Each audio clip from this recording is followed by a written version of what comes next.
You know what would have been funny is if Christian Bale, his famous on-set meltdown was during the shooting of this. Yeah. Like a tiny scarecrow The man. tiny Like, little skeleton man. You're in the way of the fucking people doing their jobs, dude. Just gesticulating with his spindly little with his bird spine, arms. with his ribs. His ribs exposed. And the guy's just like grossed out and trying not to make eye contact with his exposed ribs. Yeah. Hot take. I actually think he's in the right for that. Oh, no, he is. 100%. It's one of the few, where I watched the whole clip and I'm like, it's acceptable behavior compared to most of the shit you see. Yeah, him and Tom Cruise were like, they're kind of right. Yeah, I mean, like, if there's a bunch of sound happening and you're trying to do your work. It's like we've rehearsed for weeks. It's we were wasting $10,000 a second right now. Yeah. Right. Everybody wants to go home. Shut up. Yeah. But all right, so we're starting from a pro-Bale stance. No. Welcome to Frame Rate, everybody. The show where we rate frames. That's right. I'm Michael Swaim. I'm Abe Epperson. Oh my God, who am I? And we're joined together with our guest for this episode. Introduce yourself. I guess that just leaves me. I'm Bridgett Greenberg. Yeah, you don't have. Alone. I don't. There's no. It doesn't work with three people. Well, the fourth name we could have used and you could have used is who we have to thank for this episode. Yeah. Via the Pick the Flick tier, which if you're listening to this in, April. Year of our Lord. of the year of our Lord to 2024. We're gonna turn that off for a bit and just let frame rates be what we want to do. But so Yoren got in. But we want to thank Yoren Welling for, pointing up the money. We will turn on the Pick the Flick tier again, which again is the tier that allows you to pick the movies that we cover. But that will be in a few months from now, just FYI for people looking for that. And we'll try to make an announcement when it does officially turn on. But for this instance, he asked us to record an episode on 2004's The Machinist, hence the Christian Bale talk. Bale talk. Bale talk. That's right. So yeah. What else? That's it. I think we typically start frame rates. Mm-hmm. You're in luck with the topic of this episode. Yeah, that's right. Typically we start frame rates by asking our guests to kind of run down, I guess, their relationship with the movie. Is it the first time you watched it? Did you watch it when it came out? This is the first time I've seen The Machinist. It's one of those movies that has always floated around, the list of blind spots of movies that I know I should have seen, and I never did. And I haven't because it's kind of a bummer. It's a creepy movie. It's not like. And did you suspect it would be a bummer that kept you away? No, not necessarily. It just. I don't think that's why. I think it's a hard movie to convince yourself to turn on. I feel like it's I was telling my boyfriend that I needed to watch it, and normally he gets very excited when I have to watch movies for podcasts, and he's like, "I'll watch that again." And this one, he was like, "No, that movie creeps me out too much. I can't watch it again." Yeah. So I think that's also why I haven't revisited it. When we go down lists, it's on there, and we're like, not right now. Yeah. It's because of his Jack Skellington looking ass. Yeah. It's also, so this was the first time I saw this movie. I knew it was the one where Christian Bale got super skinny. And he did a reverse Batman. I know. Yeah. It was a reverse Batman, reverse American Hustle. And so that is what I knew about it. I knew it was like this creepy thriller type movie. But that was really it. I was surprised and very happy to see Jennifer Jason Leigh in it because she's great in everything. Hudsucker Proxy, baby. Yep. Yeah, she's always Annihilation. Let's get out of town. Single white female. That's a movie we should do. Yeah. Sure. But yeah, no, I saw it. It was what I thought it would be in my head. Which is also, I feel like this movie suffers in hindsight from being like so many other movies around that time. Does that include the big twist ending? Did you expect a big twist ending? I did not know there was going to be a twist, but I caught on to it obviously pretty early. What this movie I think does really well is set a tone and a vibe. I mean, that sting, its musical theme is very much like there's a creepy mystery going on here. And again, I think this movie suffers a little bit just because I immediately knew what it was, just because there are a lot of movies from this time that look like this and have that feeling, that I kind of saw it coming the whole time. Yeah. And I know what you mean. I don't know if that was a big shock when people saw it in theaters at the time. Fascinating. It's the second time I've watched it and I forgot. It surprised me again. It surprised you? It surprised you? Wow. That's For a so second funny. time. Yeah. Yeah, because I was like, I'm with Bridgett, seeing The Trick so many times now, viewing it in 2024. I was like looking for it. Like, you're almost always like, this motherfucker doesn't exist, because like no one talks right. to that person in the movie, and you're like, I'm pretty sure it's all enclosed. Yeah. No one talks to him. No one looks at him even really. I've learned to trust movies. Yeah. I've learned to trust movies when people are like, this guy doesn't exist, that he probably doesn't exist.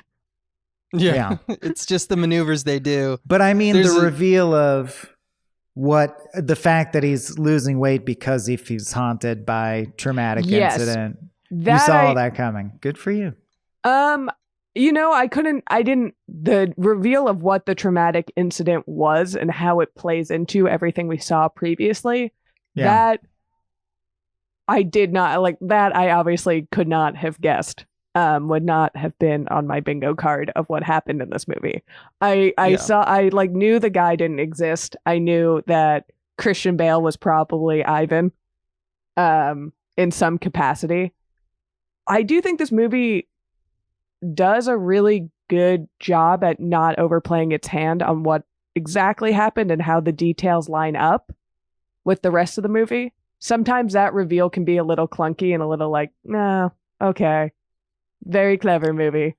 But I think this one does this pretty subtly.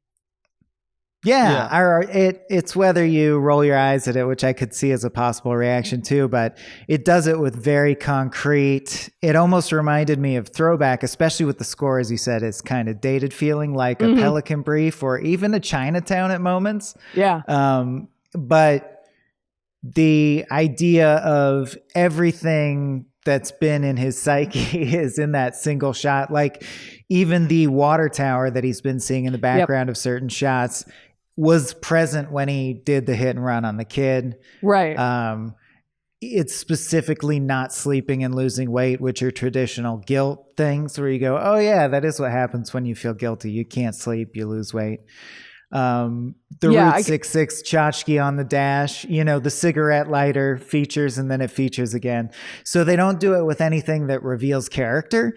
They're just like, this little bobblehead was there. Now his delusion works this way.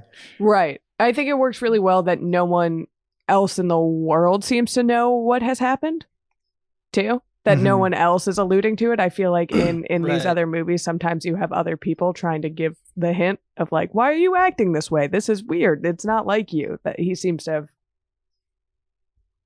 not kept any relationships from the before times. Yeah, the only reference that we get of his previous life, I mean, we do see a shot of him pre-losing weight when when we have the deed. So we see that he had like a girlfriend and like his life was on.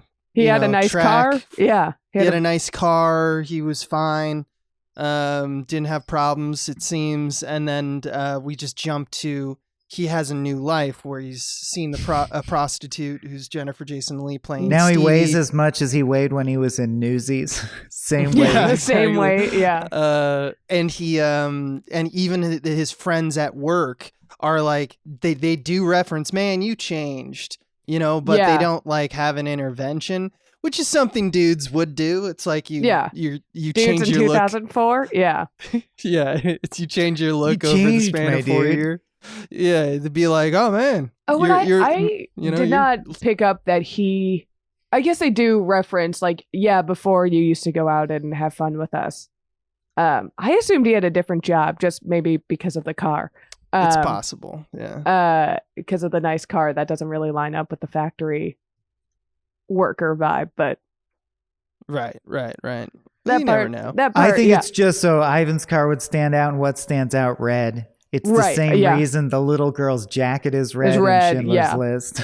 Because Yeah, it's a that's true. desaturated movie, and you want it to Yeah. pop. I also, Yeah. I mean, they used the same. That coloring is so prevalent in so many movies, especially of this time. Of this area. Yeah. Nine Inch and- Nails The yellow would like this tinge, movie. yellow and Yeah. blue or teal. Yeah, Yeah. that like green toxic look, and it's ugly, and I don't like it. It works very well for this movie, but it also is the same coloring scheme as Fight Club, which doesn't is a help similar it. movie. which is a very similar. I guess not very, but the twist of it all is very similar. And it doesn't help. Yeah. It came out after, and you can't help but draw the comparison to Fight Club. Oh, there's this. There was, as you alluded to, there was absolutely a thing for like 5 years. Yeah. Like we had Sixth Sense in 1999, Mhm. Fight Club in 1999, Eyes Wide Shut in 1999, and then Yeah. Memento was in 2000. It's Memento-y too. Yeah. Beautiful It's very- Mind was in 2001. Vanilla Sky. Sky, also. yeah, that was And there was a movie Identity? that came out the year before Identity with John Cusack. Good movie. Yeah. So we were just in love for like 5 Has years. the guy and with of the course, shaky eyes. there was movies before and there's been movies since, but like it was definitely like non-linear storytelling Mhm. where we like piece together exactly what happened, which I think this movie is basically copy and paste. Yeah. Like Fincher and Christopher Nolan Nolan. had a baby. Yeah. You know? There was It's Memento and Fight Club. there's a Chuck Klosterman book. They all kind of Mincher.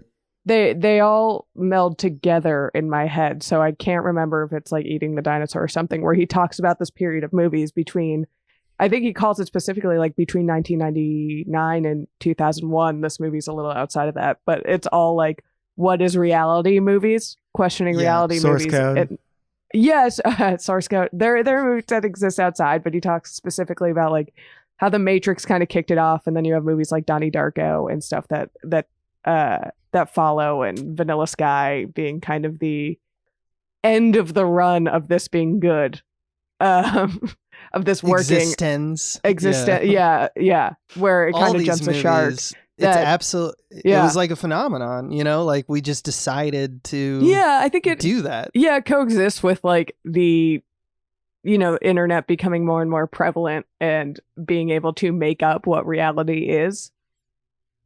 Yeah, It kind of fits into that era as something that was on top of mind for a Yeah. lot of people. So I think we see a ton of movies like this.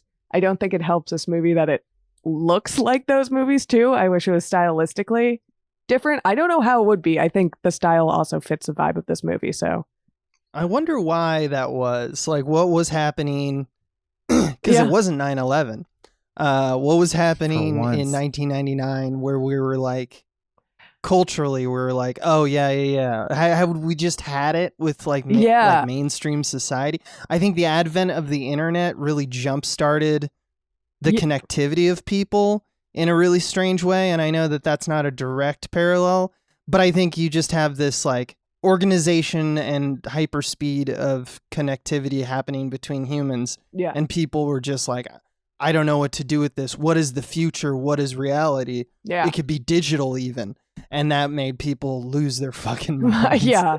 And I think Uh, it's also that Philip K. Dick, like honestly, single-handedly created this subgenre of single closed off Yeah. sci-fi. Like they're just mining what there is to mine. Right. And but It's that a hit, would- so you follow that trend. but that would mean that trend could happen as soon as, the 80s, right? His stuff has been around. It is kind of had a been Gen around. X-y impulse, like cynicism about the system. Yeah. Yeah. I think The Matrix was probably the biggest heavy lifting in terms of that. Yeah, I think The Matrix kind of exploded that thought experiment for people. And then it is very fun to play with in cinema and the tricks you can pull. Yeah. And the ways you can pull those tricks. I think that's why there's so many variations on the same twist. And they're all done in different ways, even if it's the same twist. With a lighter touch or more heavy-handed or more gimmicky or what have you. I think this movie, what it relies on and what it does the best is just the performances. Christian Bale is so good in this. He's fantastic. And you know what? There's moments of it where I was like, they actually made, what I like it they did with the characters, they could have just made him a real sad sack. Like it. Yeah. He's not doing the Edward Norton sad sack kind of. Yeah. He is actively trying to get, in some ways he's a bystander to his insomnia and guilt or whatever. And in some ways he's actively trying to get control of it. He's somewhere in between the Guy Pearce in Momentum and Edward Norton in Fight Club. Yeah, it's a great point. And I think that they do that by installing these little bits where like he actually has like game, right? Like when he's talking to Maria, he's fairly charismatic, which is kind of reminiscent I thought you were talking of about American Psycho, right? Like he's in American Psycho, he's also playing a character who's like a shell, but can fake like a flirtatious conversation or jockeying it with the buds, like he's capable of that. He's a shell for a different reason. Yeah, he's not overwrought with depression. Even though he is. Yeah, I would put this up there and maybe even rank it number one. I have to think about it a little bit more, but like up with one of his best performances. Just because, he's obviously great in American Psycho, but that character is also very gimmicky, I guess. It's very over the top. There's so much. What about the social impact of me, Batman? Batman. Well, yeah, no. It's Batman is Batman. Batman's Batman. That's not an acting feat, even though he's one of the best to do it. But yeah, I think just like from an actor standpoint, he is the most like dialed in and playing the most nuanced character I can think of off the top of my head right now. But I'm talking brain share. That's a good point. Batman all the also, way. don't sleep on Empire of the Sun. That's true. That's little true. Baby Christian Bale. I will also go to my grave for American Hustle, but that's just me. That's a conversation for a different day. John Malkovich, I always forget, is in that. I only saw Vanilla Sky once when I was 14, and all I remember now is that someone screams at Tom Cruise, "But I swallowed your cum," and then they have a car accident. Yeah. No context. Like most car accidents. Yeah. I'm just revealing so many bad takes. I like Vanilla Sky. Nice. I watched it. I don't think that's terribly heated of a take. I think it's pretty. I think it's considered bottom third of these types of movies. Oh, for sure. And I just remember watching it after I got my wisdom teeth pulled out. So I was on some painkillers watching it. And I loved it. Didn't see it coming. I had a great time. Yeah. Well, it does take me to the thing that I actually would say Vanilla Sky has over this, which is it had big set pieces and turns throughout. Yeah. Whereas I almost felt like I liked this more because it was my second viewing. Because the fact that you don't know, and then the prestige happens at the end, and you're like, the solution in every case of all the things I was confused about is there was a car accident and he did it and it's guilt. And so because they have to like light the fuse on everything at the end, it's funny, on Small Beans Movie Night for April Fools, we just watched Safe House with Patrick Stewart, and a thing about that movie I actually felt is similar to this movie, which is that it stays in Act 1 for a long time. Like you see the I think the weakest recurring thing is the hangman game, because it's just funny that he's like doing a game with him. So, like the reveal hangman that thing does not is silly. That never fully worked. And when it was like killer, we're like, yeah. I think it's like, but he don't looks you like see a that stick he's figure like too. a hangman? He's Yeah. And he's on like a the precipice killer. of death. He's a killer, you see? Which could be Miller or what, Ben Stiller? I forget the other one. It went from Mother. Mother is one Mother of them for a was while. Mother, that's right. yeah. It's always goes to mother. It always Mother's goes to first. Mother. Yeah. But yeah, there's a few moments in this where I was like, it's not as well put together. The pacing is a little. I mean, it's a tight movie, which I appreciate. It's an hour and 45, which amazing, Yeah. good work. That's hard to pull off with a movie where you need to lay down this many tracks. And it does true. it pretty well, but there is something that feels like rushed. Yeah, there's like the hangman stuff and like Or it's all very not fully convenient. explored. Yeah, not fully. I do like that, like a lot of the things that he's like telling on himself, like he's specifically getting in car accidents to draw himself into, like, you want to go to the police station, you want to give yourself up.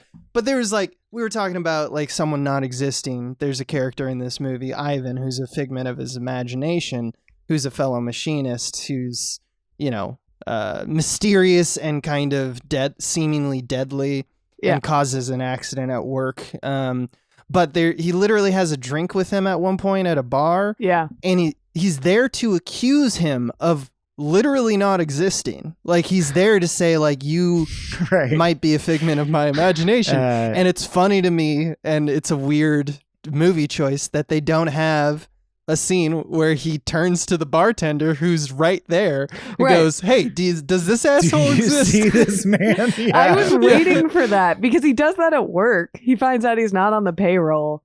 I do think they probably shy away from that. I wonder if, knowing that this trick has been done before, and that the Ivan of it all is maybe the weakest kind of misdirect that they have. The Ivan of it all. Is maybe the weakest misdirect that they have.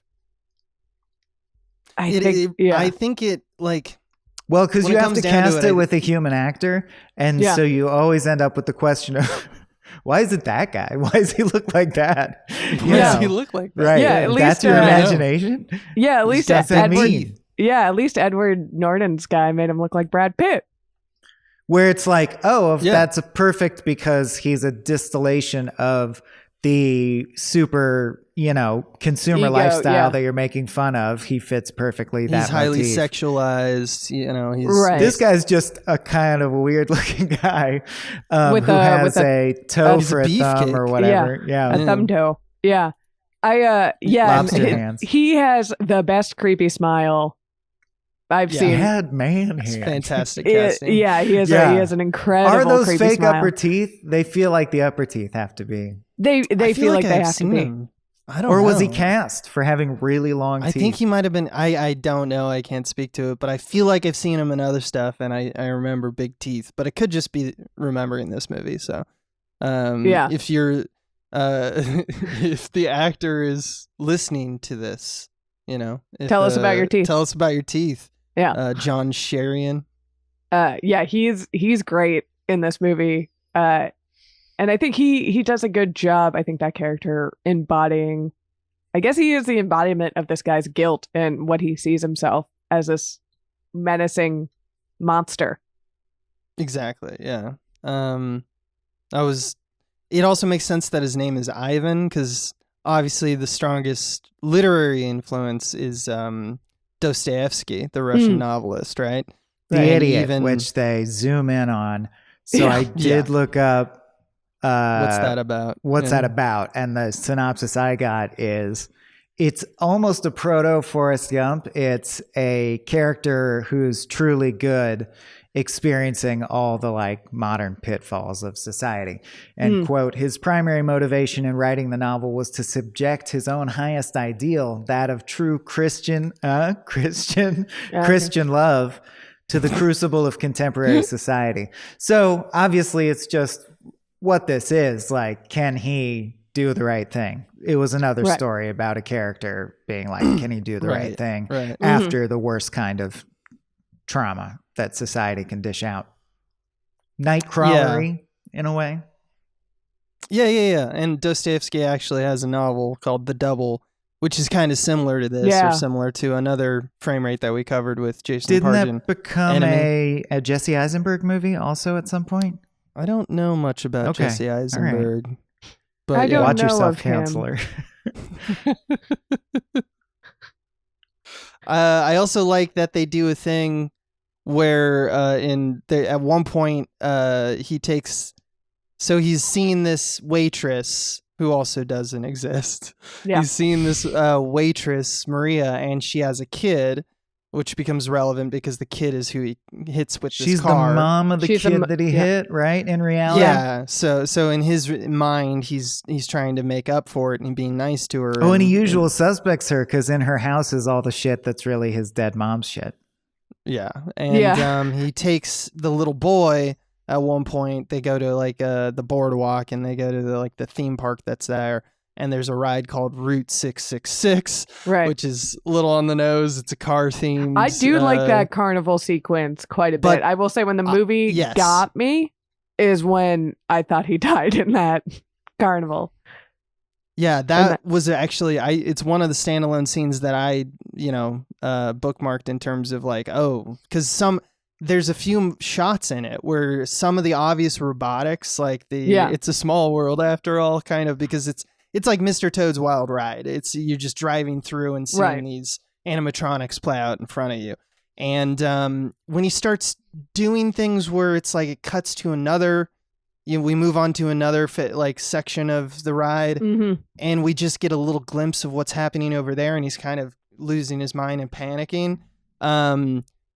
Some of the robotics, I'm almost positive, although I didn't find any research online on this movie to verify it, but I have to believe there's like a shot or two where he just inserts real people, real actors acting robotically. And I think it's a nice touch for gotta go losing back. your mind, right? Simple actions that are like, was that a real person right there? Mm-hmm. Yeah. Yeah, I think that carnival sequence is a one that works the best for this movie and its twist. Because also, I kind of wish that launched the second act, and the second act went more along those lines, because it was weird that he showed up there on Mother's Day. You're kind of like, whoa, jump cut. But you're going with it. The whole intro into the carnival is really weird. I think that whole freak out there and what happens with the kid, they kind of just never follow up on that. Epileptic seizure, yeah. They never, Well, I think that's the kid he hit jerking around on the pavement. That's what he's incorporating. It's Usual Suspects. It's Usual Suspect stuff. It's so many things, like many TV shows. Like, I think Muppet Babies did this. Just the idea that you look around the room and improvise whatever from your life, from whatever you're trying to hide from yourself. It's a good version of that, but it's not novel in that way. But it did get me. I was surprised. I wish they escalated from there. There was not a clear escalation of Christian Bale trying to get to the bottom. I mean, I guess there is. That's why I mean it's almost more satisfying if you immediately rewatch it again. Yeah. But that's a knock almost. Like, you shouldn't have to do that. No, but I see what you're saying, where it does, where a second watch would be good, where you can just... Well, because you just start noticing how much they did it. It's like mathematical. There's so many instances. There's a lot you're like, that is that. Oh, that is that. Oh, baked into that moment where he did the hit and run. Everything in the frame is something that worked into his delusion, except the Hangman game. Except for that Hangman game, which is like the one thing they keep going. Well, not the one thing, but they go back to that the most obviously. And it's the one thing that I don't feel like fully adds up to anything. It's almost like I gave you all the clues vibes. Yeah, it does feel very Mr. Snowman. Yeah. Yeah. Or Mr. Policeman. You see, it's a children's game, and he killed a child. Yeah, that's right. And he looks like a stick figure because he's so skinny. He's so skinny. So speaking of that moment in Route 666, I got to point this out because the writer to writer, I think the writer would be very sad if someone didn't notice or call attention to the fact that in Route 666, he says, no, go right. And the kid goes left, which is the path to hell.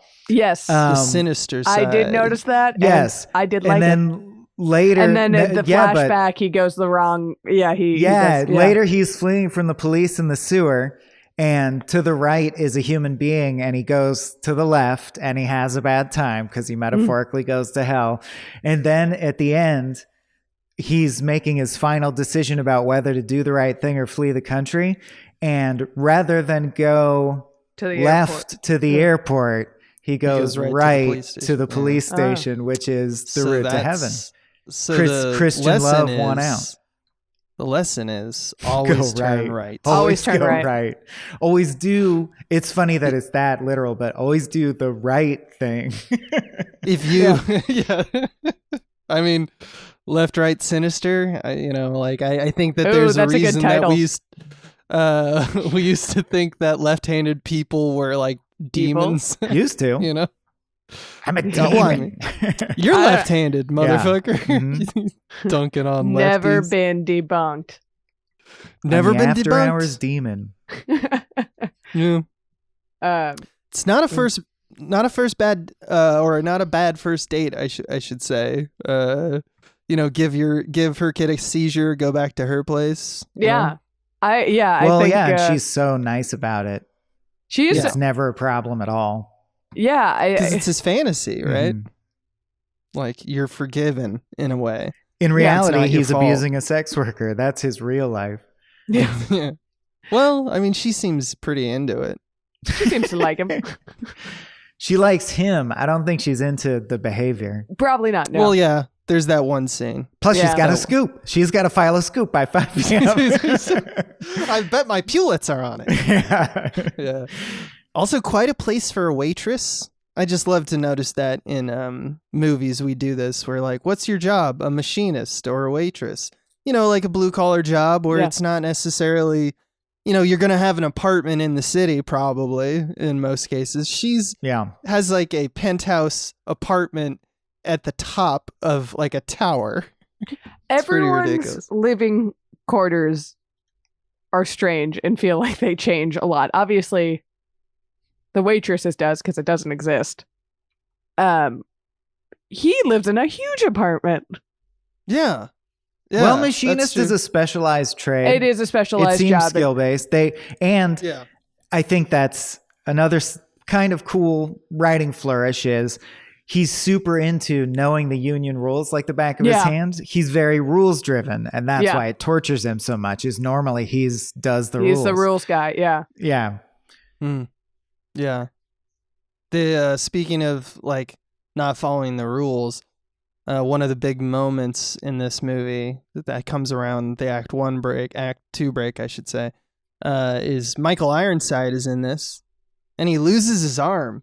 Do you think later in the timeline he's going to lose his legs to some bugs? You mean because we see him mowing the lawn or whatever? Is this No, it's just canon with Starship Troopers. Like, he's the leader of the Roughnecks in Starship Troopers, and he's also got a missing arm. It's just weird to me that he literally loses the same arm at the same place. I don't know.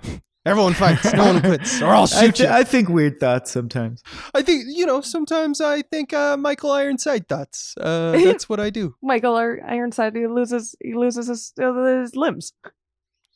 So do you think, noticing that there is stuff that's on that symbolic writerly level, do you think I feel like there has to be a particular thematic reason he is a machinist, and I haven't actually cracked that. Like, why is that his job?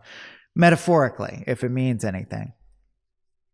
Yeah, that's a good question. That is an interesting question. I mean, there's nothing that really jumps out at me that I wouldn't be reaching for. It's like you make a single mistake and it has dire consequences. That's similar to...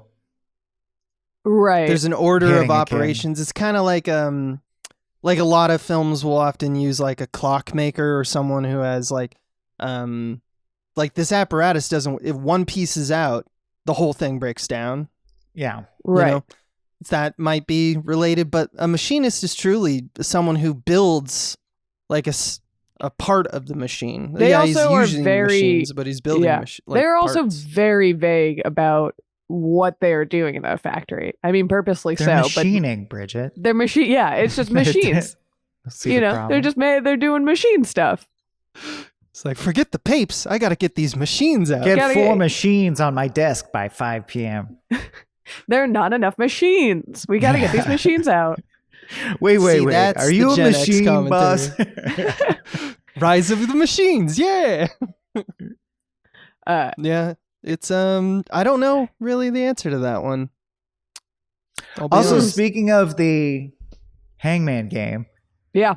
when you are sitting there and it just says like --ER and you think, oh, that's mother, why would you confirm it by filling in the letters physically? Yeah, with a pen. I know this is nitpicking, but wouldn't you just think it? You'd go, I think it's mother.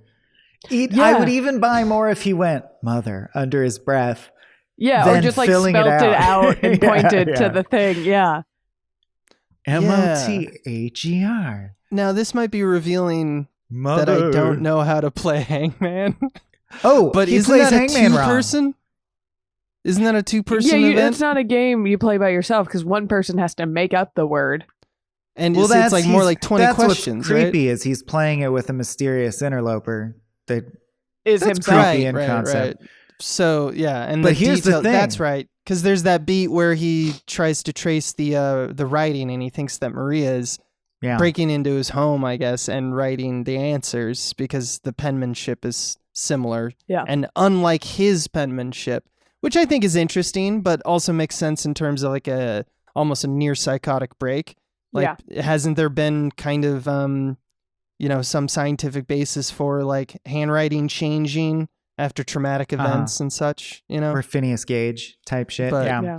It definitely seems like he's got like some form of schizophrenia, or he's not aware of what the hand is doing, right? Yeah. Yeah, I mean, he doesn't know that he's writing them. Yeah.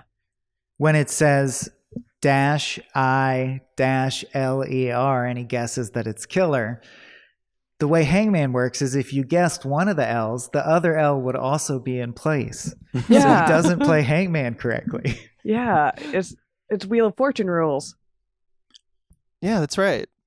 Yeah, my other thing about this movie, how did you guys feel about the score, the sting? Yeah, super loud choice. It made it feel like the creator of the film wanted to position it or nod to like Hitchcock and Chinatown and stuff like that. They wanted to think they were living in that, punching in that like arena. In some ways in the beginning I liked it. It felt very cinematic. It did a good job setting a tone in the beginning, and then as it kept repeating, it just felt like, and as I kind of guessed, almost Looney Tunesy. It felt a little cartoony or too on the nose of like there's a mystery happening. Where or like a TV away, show, like Dr. House when they're doing research. It's like dun dun dun dun dun dun dun. We're trying different things. Yeah, it felt like montage music for a mystery.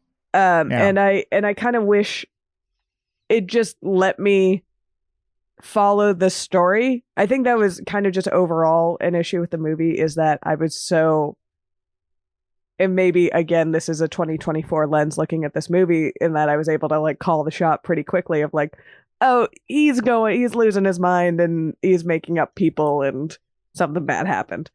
That score did not help take that thought away from me. From corny, right? Oh yeah, so the whole time I was like, yeah, we get it, there's a mystery, stop telling me there's a mystery, I already know. Yeah. And I kind of wish the movie wasn't trying to have me figure it out the whole time. I don't know if it was or if it was just in my brain because I've seen too many movies already. Well, and I think they never cohesed around almost like a interior decorator has a theme and it hasn't come together. Like, I don't think they could decide like LA Confidential has a thing it can rally around because it's that 20s period. So there's 20 big band music. There's a consistency to that. Right. This has a wide variety of different, it's like the only thing that unites it is that it's classical music, but it's very, very, some seems way more lighter tone and more frivolous than other pieces. Yeah, it's strange because I like it, but I think I would have, if the movie was plotted in a way where I was trying to more linear, where I was tracking something more linearly than I was, maybe that would have worked for me. But the fact that the whole time I'm like, well, something weird is going on. Yeah. This doesn't quite make sense. I can't quite track this movie just as a straightforward narrative. And do you care about stakes? Like, does that make it harder to watch because you're like already called that it's the Matrix? You're like, this is not real. Does that become boring until the reveal? Are you just waiting for the reveal? No, I don't think it becomes, because I'm also not a person who cares about spoilers. You can spoil a movie. It still should be ideally fun to watch. And I do still think that if I agree with you, Swain, that I can see that if I go back and watch that movie, it becomes even more interesting now. But I just wish the narrative had a little bit more to track itself. Not even interesting, just mathematically satisfying, like those Drew Carey April Fool's Days where they have a bunch of continuity errors. Like, you're just noticing shit. Like, oh, that's from it. Oh, that's from it. Okay. Yeah. I mean, I think that's something Fight Club does really well, is that I am watching a compelling narrative throughout. There is something weird going on and something that's not quite adding up that I'm in the background trying to figure out, but it's not in the forefront of my mind as I'm watching this movie. And The Matrix has bullet time action sequences for the first time in human history, and that's what it's bringing to the table in between the scenes. Yeah, I kind of wish there was something, I mean, whether it is narratively or something just in the filmmaking that I'm watching that is distracting me a little bit from the mystery element of it all. I think that is the one thing nudity. Yeah. Sure. Something. There's something. It's something. I mean, we do see a lot of skin from Christian Bale's like, if I'm fucking doing this, you show that shit. You're going to see what I did to myself. You're going to see my butt. Yeah. Yeah. And by butt, you mean leg to I'm like, back? No, put that butt back. Yeah. It's really just leg to back. Okay. It's pretty impressive. Oh, do they cut around his butt? No, it just doesn't look like a butt. It's just... I see. Just two sticks. Barely a butt. Yeah. Prosthetic. It's essence of butt. Yeah. But yeah, I wish there was some more, it's not even misdirect, but something else to follow that I wasn't just like, I know, it's that. I see it. I think you need to bring something to the table in Act 1 and 2 that sticks and does feel real in some way, even in retrospect. And different projects approach that. Like we were saying, Vanilla Sky kind of does it with big soap opera offers that escalate. And that's good enough. Like, that's kind of good. Matrix does it with unique action sequences. You got to have something. Yeah. And I think this movie kind of suffers on that front. When you look in retrospect, it was all fake. So you're like, okay, the only real thing that happens is the reveal. Right. And when you're expecting a fake, you're like, well, this isn't real and this isn't real. Yeah. It becomes a little... why doesn't Gandalf just do it? Yeah, there's nothing to really hang your hat on as you're watching the movie, especially if you're bracing for some sort of fake out.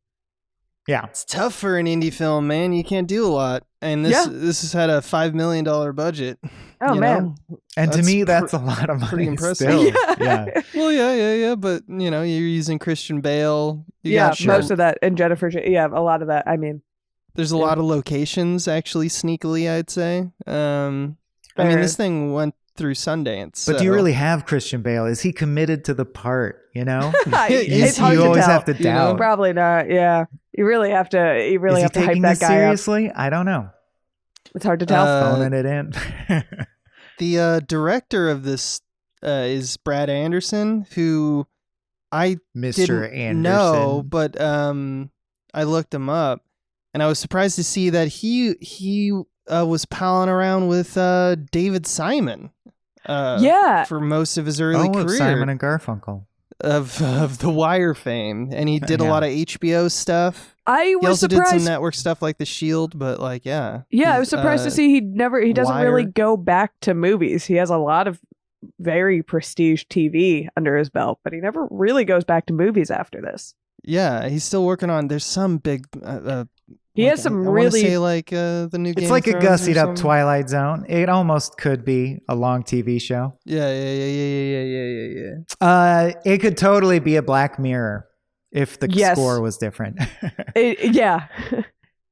It does feel like a Black Mirror. It does feel like this is a very good.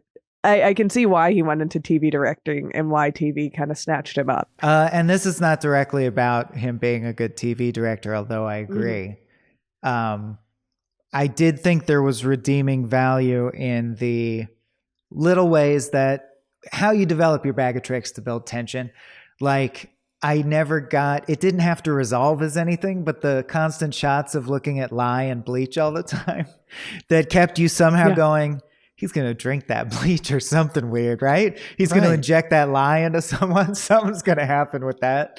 I thought I've seen that trick played many times before, but I've never seen it. It's like the dog with the shifty eyes in Simpsons, but I've never seen it applied to cleaning stuff. I'm like, that's a good game. He looks at the lye for a long time and you're like, what's he thinking about that lye? Yeah, the bleach is a really good misdirect, especially because cleaning your hands with bleach is such a specific thing to do. He needs to expunge the very guilt. damaging. Yeah, I was like, I don't think you're supposed to do that. Bleach? At first, I thought you're killing your cells. Yeah, at first I was like, is that something machinists have to do?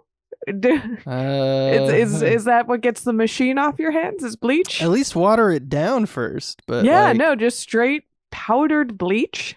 Just powdered bleach, and he uses like it's that the happens same in thing that he Fight uses Club, right? He kisses his hand and puts the bleach on it or something. Well, like that. That's to do the chemical burn. Yeah, it's to show that they have chemical warfare at their disposal. But yeah, it's crazy that he uses it to clean his apartment, but also himself. Like he is just a part of the apartment, right? Like which I think that's intentional. Nice. I think it's like he's cleaning it away.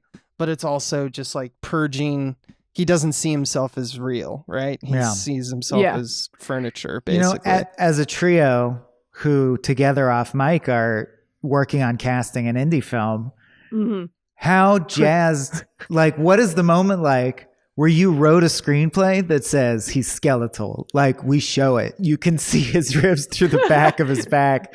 And they go, we got Christian Bale, guys. And you'll do it? You'll do the thing? Yeah, man, I'm into it. How happy are you? My God. And I'm terrified. Maybe as a writer-director, that's exciting for you guys. As the producer, I'm like, please don't die, sir. Oh, my God. Waivers and that's shit. Right. Yeah. That's what you should be thinking about. So we don't have to, I guess. I'd be so scared if I killed an A-list actor because... You dummies wrote that he starved because himself. They did it to themselves. You fucking basic ass. It's a person. This character constantly commits harikari and slits their stomach open, and he's method. He smashes his head again and again. I'd be terrified. And we really show it. Stunts. Yeah. I love if it just in the script just said no stunts. no stunts. I would if that script was written and I got it and I was like, and we got a method actor to do it. Yeah. Oh no. Yeah, I'd be scared. That's true. Oh Good no, point. yeah, it's a method actor. Speaking of I just wanted to, because I'm just going down the list of stuff to talk about. Mm-hmm. Did you like the song? One thing I loved is that the writer, Scott Kozar, was listening to Nine Inch Nails a lot when he was writing it. Oh, is that why Trevor Reznor? Intentional. So, did you? Oh, okay. Well, I said Trevor, the movie's tone, if you're unfamiliar with the film, is the Nine Inch Nails would like this movie. Yes, it's a very Nine Inch Nails movie, and that's intentional. And so is the name Trevor Reznor. Trevor Reznor. Oh, if you know Nine Inch Nails, holy the shit. lead singer is Trent Reznor. So he literally took Trevor Reznor. There were several times where I thought, like, is this, like David Fincher often has them make songs for his movies. I kept reading in conjunction with this movie the name Trevor Resnick and kept reading in my head as Trent Reznor and assuming he had something to do with this movie, it became a self-perpetuating cycle. When the boss for the foreman's like, can you still run the machine today after the accident? He's like, I will let you down. I will make you hurt. That's odd. Yeah. The famous song by Nine Inch Nails. Nails, yeah. That's why the song was, I hurt myself today. I hurt myself today. Yeah, I hurt my friend We really today. know a lot about Nine Inch Nails, guys. Those two things. Well, I want to do you like an animal. Is that right? Is that them? Wait, I think that's Blood. Are you quoting Bloodhound Gang? Maybe. You and me, baby. No, and definitely not. Not what you're quoting. I want to do no, I you think like you're an thinking animal. Of Marilyn Manson. Oh, probably. Well, either way, I only know it from the Weird Al Yankovic polka montage. As always. Yeah. Fucking Swaim. Yeah. I love it so much. I got one more question for you because we're been talking a lot about symbology and such in this. What's the deal with the fish? Is that just mean his past life? You know, because we get the fish what's in the fridge photo. Oh, the fish. Yeah, well, they were fishing in the photo. Fishing in the photo, and then he opens his bleeding fridge. Yeah, and it's fish heads. I would, are decomposing. Not that it's like what I want to happen. I mean, it depends how it's handled, if it's too on the nose or not. But I feel like symbolically, shouldn't it be the dead kid? Or isn't that? Yeah, it should be dead kids. I was braced for something so much worse than fish heads. Kids. Me too. I was like truly braced for something horrible in that scene, and I was like, "Oh, it's fish." Great. Oh, that's nice. Okay. You know, that's what I mean. Is I would have liked if even more stuff was symbolic or almost impressionistic, instead of when you watch it again and you're like, so what's the meaning of the cigarette lighter? Well, there's no meaning. That's what makes me say Usual Suspects. It just was there. What's the meaning of the water tower? It just was a thing that he saw at that moment. Yeah. Like fish was chosen because maybe the fishing thing with the photo. Yeah, but well, like it's because it's gross fishing. Yeah. It's gross fishing. But even fish stuff. Yeah, but even the photo doesn't have that much to do with the guilt of it all. No, the only thing I can think of is it's definitely an icon of his past. Well, it's like the life. trauma freezes the moment in your mind, I guess, is the like a freezer. No, to me, the fridge is that he is encasing in a small box away from him the trauma of his past life. He's literally closing that door, and when he opens it and it's been decomposing because it's been so long, he is confronting the horror and Raskolnikov's form of kind of identity crisis. I don't know, that seems like a stretch to me. Don't bother me about this. But it also, I could see that might be the argument by the writer. Sure. I don't know how much. Yeah, but it's like even cares. Like it was exactly 1:30 p.m. when he hit the kid, and you see 1:30 throughout the movie, as if it's the red X's in The Departed. Predicting who will die. Yeah. Another one is that the license plate of Resnick is on the red convertible is the reverse of his Dodge. Mm-hmm. So they just.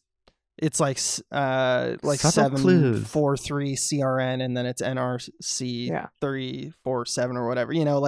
So the whole point, I guess, is just that it's a reversal, which is that's a maneuver, but what does it mean? It just means that it's a mirror image, I guess. So I guess that works. It is a fun movie. It's pop psychology. It's not complex, realistic psychology. Right. Yeah. Like it's Identity. a fun movie for Easter egg hunting.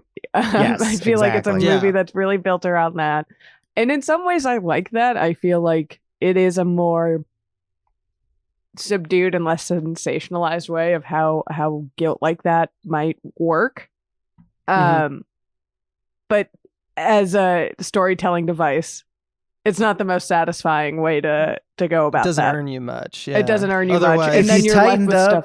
If you tighten up the first part, it, for example, made it prestige TV length, like 45 minutes, I think you could really knock it out of the park. Yeah, it is strange to me that this movie, I was surprised to find it was only an hour 45, and it does feel like, and I hate to say it because I don't like how long movies are now, but it does feel like it needs more time to breathe. Oh, more time. You'd make it longer. Okay. It feels like it has to be. Or, I mean, I like that it moves at a clip, but it feels like it doesn't do enough work in the first and beginning of second act to set up. Have more insight beyond, or it doesn't, and it's shorter. Like it's purely a Twilight Zone. Oh, isn't that clever? It's a great Black Mirror, which you keep shorter. Yeah. Versus if you're going to go on longer, I do think it should have an opinion on. Yes. Yeah. Instead of just presenting it and going, the guy was that guy, you know? You're right. It works great as prestige TV. And as a movie, that's a TV maneuver, right? Yeah. As a movie, it needs a little bit more meat on its bones. Yes. Yeah. It kind of feels Bridgett, like everyone. Let's go. Everyone, Bridgett here. Everyone, Bridgett. It kind of feels like a Where's Waldo kind of game, if that's like your if that's what you're doing at that point. Yeah, I see it. Ooh. Yeah. I want to see that's what they should do now, because we're doing the IP. remakes of brands. Speaking of IPs, let's do Where's Waldo. What's up with that fucking freak wizard? I was just in New Zealand. Lot of wide shots. I was just in New Zealand and I saw that book, the classic Where's Waldo book, and over there, for no fucking reason, it's Where's Walter. It's printed differently. I love when because things are Waldo different. in Australian actually is like it means vagina. It means vagina. Where's the G spot? So you can't really. Yeah. Who knows? Who knows what by G those I mean fuckers guilt. are up? It's all backward over there.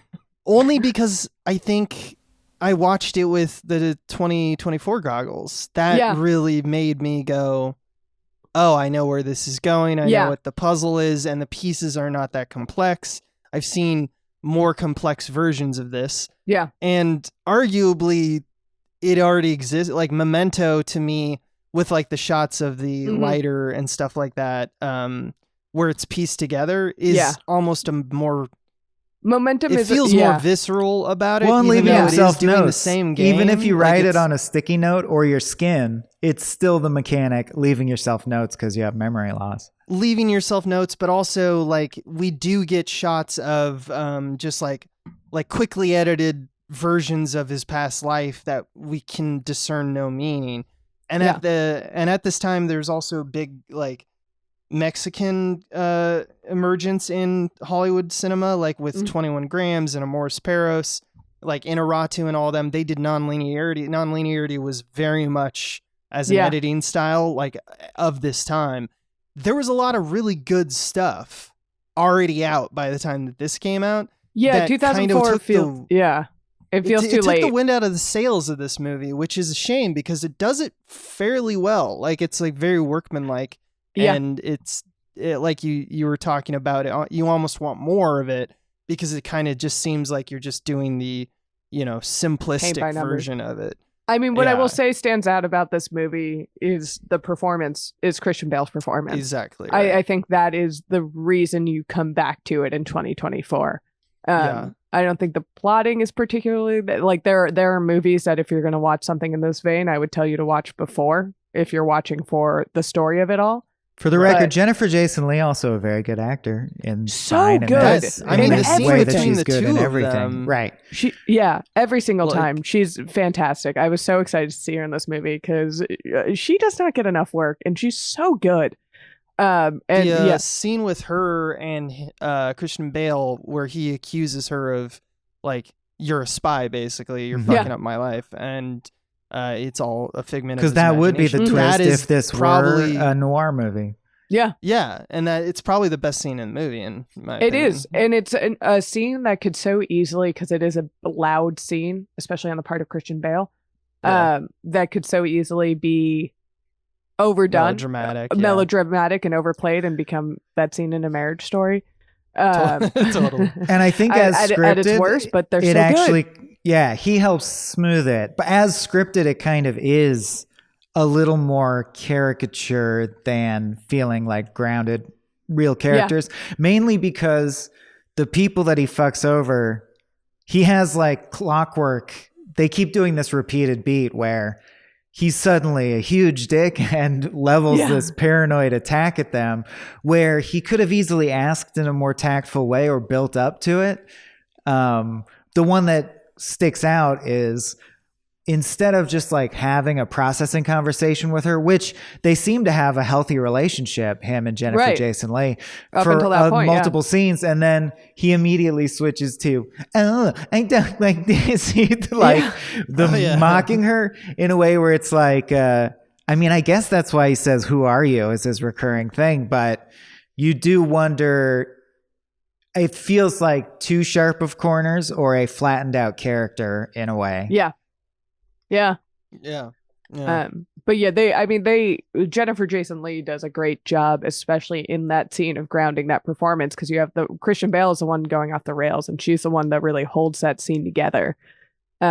She's great opposite him in this movie, and she's so good in every movie, like holding her ground against these very powerful performances in this very like calm, subdued way. I love her as an actress. Yeah, she's wonderful. Fantastic. She's a national treasure. I don't think she's ever missed, you know. No. She was great in Fargo season 5. I was like trying to remember what I just watched her in, and I was like, that was incredible. And it was Fargo season 5. She plays a very character, doing an insane accent, and it's fantastic. Yeah, it's great. Yeah. So definitely worth a watch if you haven't seen. I mean, at this point we spoiled it, but like we spoiled it. Yeah. But yeah, for the performances, I would say, look up best scenes, and you can see. Just look up the hits. Whatever you fap to is your business. The Machinist hits, baby. Just give me the Machinist hits. Give me the highlights. No, I mean it's a quick watch, and incredible performances. That was the thing I was really blown away by. You should know. I think you should imbibe the story the ideal way, which is a montage of Machinist scenes and the One Piece scenes that are most similar to them. I know what I wanted to mention, which is that Christian Bale's diet right after this because he became Batman. Oh yeah, he immediately had to bulk up. It wasn't like he's done both in his life. They were adjacent. They were back to back consecutive. Yeah, like it took 3 or 4 years weeks off his after life. they shot, he had a screen test for Batman. It's like being president. He wasn't full Batman, but he had to bulk up a considerable amount just to at least look like Christian Bale. Like again. he could be, yeah. And his answer for that, which is insane to me, because he's got like nutritionists and all this stuff around all the him advice, in his right? orbit. The answer was obviously a lot of weightlifting to get back his muscle mass, but all he did is eat pizza and liquefied ice cream. Yes, dude. Yeah. That's what I do all the time. I'm going to be Batman. You're going to be Batman? That's how I'm bulking up, baby. That just seems so dangerous to me, though. Right. No. Just diabetes. Yeah, it can't be good for your internal organs. I don't. Your organs are fucked. It just cut to and Jen. They're already fucked. Jen finding me melting a gallon of ice cream and drinking it over the fridge, and I'm like, it's the method. And a cowl. This is the method that demands it. I'm gonna, no, even better. You're just like, Jen, I'm gonna be Batman. I'm gonna be Batman. Yeah, I truly imagine just full Homer Simpson standing in front of the microwave in a cowl and tidy whities. I'm Papa Bear. I'm Papa Bear. Papa Bear. I'm gonna be Papa Bear. Opens up the fridge. It's just fish heads. It's just fish heads. Yeah. And we don't eat that in this house. Only pizza and ice cream. Well, I want to thank you, Bridgett, for being around here and chatting with us. This was delightful to catch up and talk Machinist, as we do. Every few months we get together and we talk about this movie. Have you seen all the recommendations for various trilogies? Do you ever get into the Discord, the chat? Oh, yeah. A lot of people throwing trilogy ideas at you. We do, and I'm like very impressed with some of the trilogies that have come up. But yeah, we're looking. We're definitely taking notes yet. Okay, film nerds. Yeah. So someone say the Colors trilogy, the Colors which trilogy. I was like, really? That was the one that we covered got called out. That I was like, okay, film school. Yeah, all right. So if you did that comment, just know that we all thinking man's cornetto. We acknowledged that, and we're like, I also wanted to shout out the Stephen Chow written directed trilogy, which would be that one's good. I forget because what it's called, not Best talked Chef about. or something, then Shaolin Soccer, and then Kung Fu Hustle. Yeah. There Is is it good. We were God talking. of Cooking God of or Cooking, something? thank Yeah. you. I think we were batting around the Machete trilogy, the Robert Rodriguez trilogy. Yeah, They're a that couple. one's pretty good. Boo to that, but only because we've made one film, Kill Me Now, and when a big chunk of the budget went away, it's because it had been reapportioned to the Machete budget. Oh, well then no. Well then there we go. Yeah, well, we lost can't that do one. then. Sorry. Well, Not till after Papa Bear is being made. We don't need to jinx it. Yeah. I don't know I what love me Robert some Rodriguez- No, do what you need to Desperado. do. Do your thing. Desperado, though, man. Yeah. Well, Love me. yeah. We'll Some figure it out, but Desperado. we're definitely poking around in those suggestions. They're great and they're never expected, which we love. We keep trying to throw people off, and I don't think there's any throwing off the Small Beans audience. No, they're ready for anything. It's The freaks. insane. Yeah, it's awesome. So Yeah. keep throwing us those suggestions. We love them. It's great. And so Yeah. look for that because Shooting Threes Yeah. will have a new trilogy coming up soon in the next month or so. Yeah. What else? I set you What up do for we got that on the so docket good. here? Oh yeah, plug your shit, man. What tell us where we find you. Oh. Yeah. Yeah, I'm around. Oh. I'm around. I mean, here's a good place to find me and what I'm doing. That's right. Small Beans Network. We're making a movie. I'll let you guys talk about that because you have all the Not words. right now. And yeah, you can find me on Instagram, Bridgett_Greenberg. That's typically where I post things that I Mostly do. Insta now. Okay. Mostly Insta. Yeah. I mean, there's Twitter or X or whatever we want to call it, but that's it feels we it wanna feels call so it bad Twitter. to plug that. Yeah, we'll call it Twitter. It feels so bad to plug that, but you can follow me there. It's Bridgett Tweets. Yeah. Three T's. See, you're already fucked. Like your whole identity is around the tweet concept. I Yeah. know. When I they don't know email who I you, am. the email still comes from X, formerly Twitter.